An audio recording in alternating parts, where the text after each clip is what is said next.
Look at the snowfall that's happening actually in New York area.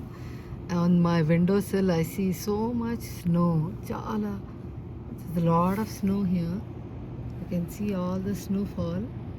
And on the street too, you can see it. Very heavy snowfall.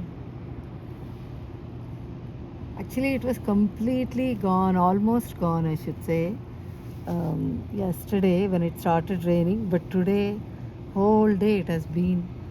Uh, there has been lot of snowfall, and tomorrow also it is expected. You can see that the cars are also getting covered in the snow, but not completely, almost there.